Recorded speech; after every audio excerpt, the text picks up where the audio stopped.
Good day, everybody. It's Monday. It's Monday, and I'm back at it. Back at building this cabin. Um, I'm gonna talk a little bit.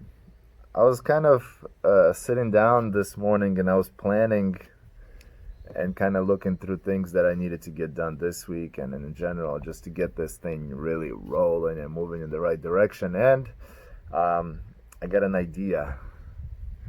I thought to myself, maybe, maybe it would be a good idea to kind of lay out the basics of what you should consider when you're getting ready to build a cabin, a house, anything. Not when you're hiring a general contractor, but when you're doing it yourself. Because a lot of the things I'm going to talk about here, and I have pretty much it's one, two, three, four, five, six, seven things. Basics, first steps to consider um, when you're when you're getting ready to build by yourself if you're going to be running the construction. Um, so if you have a contractor doing this, usually the contractor will handle all of this stuff. So this is what I have to say. I guess the steps, and this is actually immediate what I'm working on, and I worked a little bit on this last week, working on it this week. I would say the first thing is you got to get yourself a lot, and make sure you get a lot that you know is it's a good building site. Because if you don't get a proper lot where the site is not a good building site, you could run on into a lot of issues in regards to the soil for your septic might be off, where that's gonna run the cost up to get your septic completed. Just different accesses, uh, how you're gonna get electrical, gas, all of these things to the site. You have to consider those when you're purchasing the lot, because those are the things that you need, your fundamental things that you need for your house. Yes, all those things can be done in remote locations, but they run the cost up if it's not a good location, a good building site. So get yourself a good building site, kind of um, have those things in mind: electrical, gas, water. Talk to the neighbors around, ask them how's the water quality, all of this stuff. That's what I usually do before purchasing any property. I'll go talk to the neighbors, ask them, questions, what they think of the area, what difficulties they might have, and all those things weigh into being able to purchase a good building site. So find yourself a building site. Number one. Number two, you got to know what you're going to be building. Get some drawings. You can go online, buy drawings. You can get an architect to draw drawings. If you buy online, one thing you have to consider is you have to get those drawings stamped. So you're still going to have to. A lot of people think they can just go online, buy some drawings, and then go and get building permits and start building. That's not how it works. Your town, your county, your city, they're gonna require you to get a stamp, a seal from an architect that's licensed in that state. So the online drawings, they don't come with a seal. You have to go get those. Your insulation, your all the review foundation, all those little details, the architect is going to put those requirements in that to meet code of the local area, and then those drawings you can build off. Those are the drawings you submit to the town, the county, to the city, to whoever, to pull your building permits. So drawings, number two.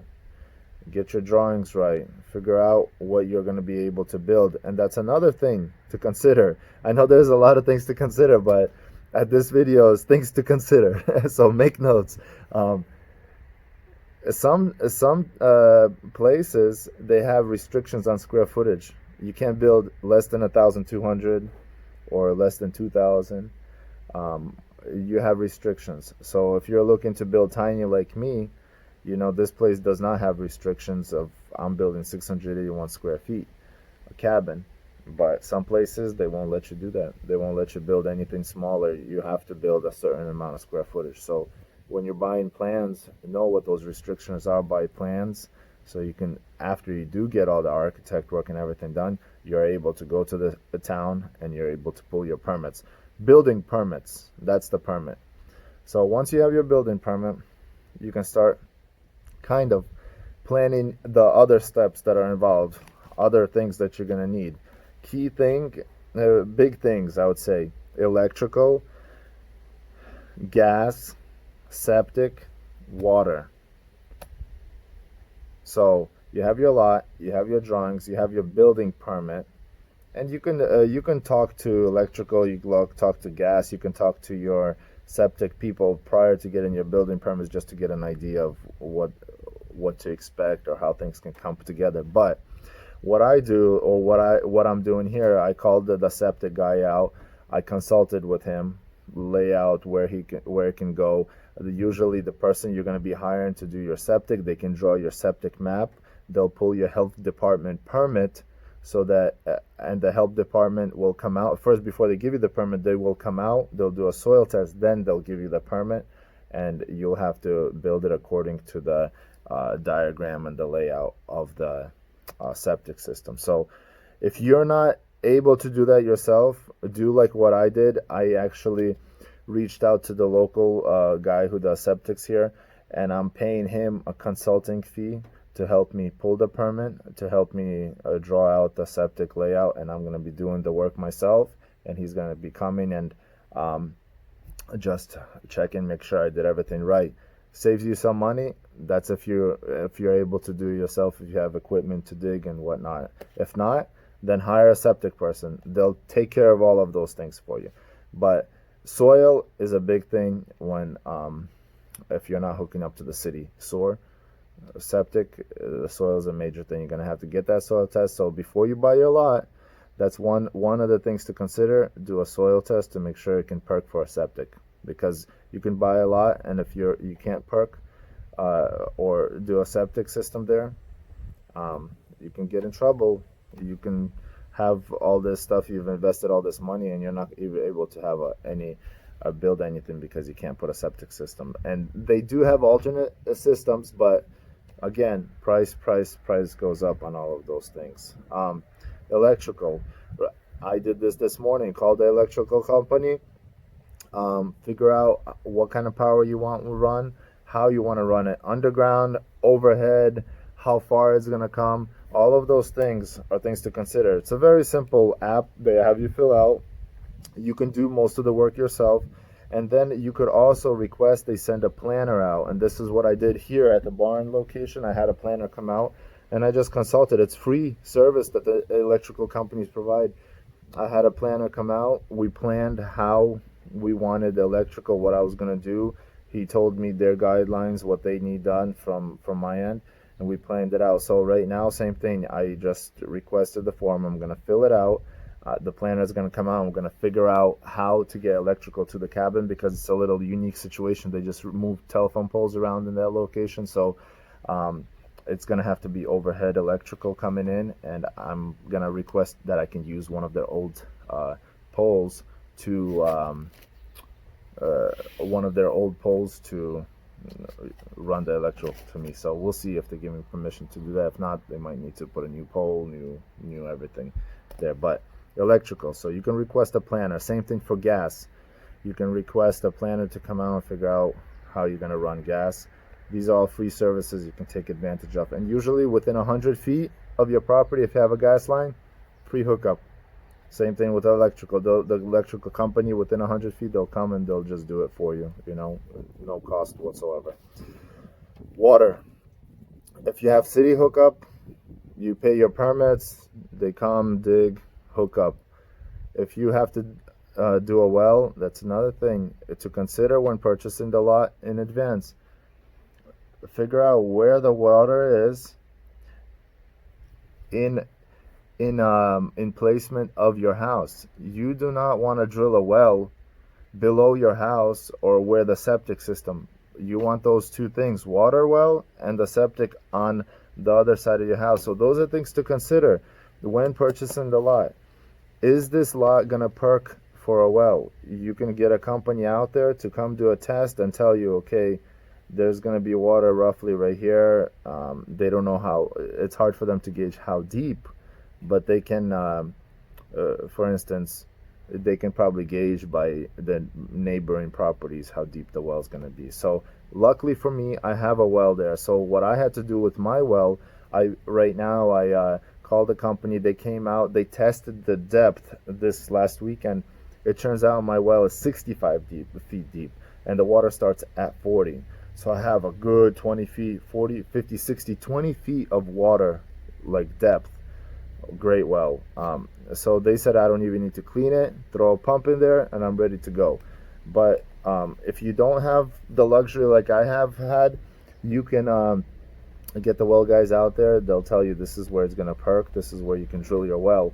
Just make sure it's going to work out with the layout of the house. Make sure it's away on the other side, not down the hill below the septic system. Septic system this way, well this way. You don't want your water being contaminated. So things to consider. And then again, after that, you can get going with hiring a subs or foundation, all that, and those are things you can coordinate and obviously plan out later. There's so many little steps and details in regards to coordinated construction project. That's why if you're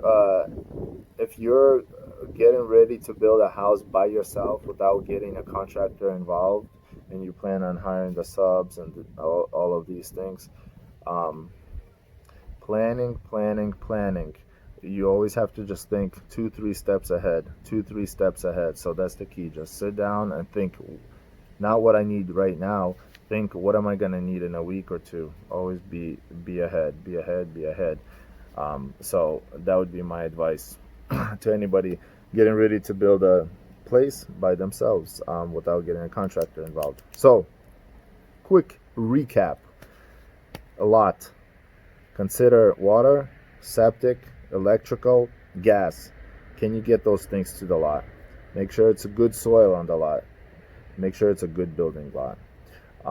Drawings need to be stamped. Building permits, without stamped drawings, you're not going to get them. And then, obviously, the other things we talked about, the major things to consider always when just beginning new construction is, like I said, septic, electrical, gas, water. So those are the main things you need in a house. So you have to consider those things. Are you going to be able to do them? How you're going to be able to do them? Are they going to be able to be laid out on that lot and work together somehow? And the placement of your house may shift. You may want to here, but it might have to move this way a little bit to make all those things come together. So those are the key things when just starting to a new construction, cabin, house, or whatever it may be. So figuring out if you have a good building lot, drawings, permits, septic, electrical, gas, and water. They'll dictate whether that's a good lot or not. So hope you guys enjoyed this video. And again, this is not set in stone. People have different things they feel that might be more important to consider, but I feel like this is the most important things when I go to look for a building lot or when I'm getting started. I try to figure out if all of these water, electrical, gas, septic are going to work, make sure the drawings are going to work, the house that I have to build with the lot. And like I mentioned, a lot of these things you can get free consultation from people. Having somebody come out, they can teach you, talk to 1-2 guys about septics, get a couple of companies out there, they'll consult you in it. Same thing, electrical companies, they have free planners, gas free planners you could request. Well companies, they'll come out, they'll talk to you through all this stuff. So there's a lot of free advice, free education you could get from a lot of these people that work in these fields, which is amazing, which is good. And you can also if you're doing this first time, get yourself a good find a contractor, or go even call. You can talk to the local code enforcer, have them come out. I did that. I had the local code enforcer come out, and I consulted with him. He told me this. He kind of gave me the rundown of what I should expect, what he's going to be looking for, what's possible, what's not possible. So a lot of free information out there, but these are the main things I would consider when looking for a good building lot, just to get started on a new construction. So when considering a new lot, septic, electrical, gas, water. So consider those things. Just things to take into consideration. So I've been talking a lot. I feel like I'm starting to repeat myself, but I hope you guys enjoyed this video. It's just a little tutorial. I figured, why not? This is something I'm working on, and maybe it will come in handy for somebody just trying to get their foot in the door with building something for themselves. So it's definitely possible. If you're willing to take on, challenge yourself, I would recommend it. It's a good experience building something, coordinating something, putting something together by yourself. It's definitely doable. So I'm doing it, and I'm enjoying it. I'm loving it. Sometimes it's a lot of work, but it's definitely rewarding. So God bless. Enjoy. I hope you guys enjoyed this video, and just don't forget to like, subscribe, and share. Thanks.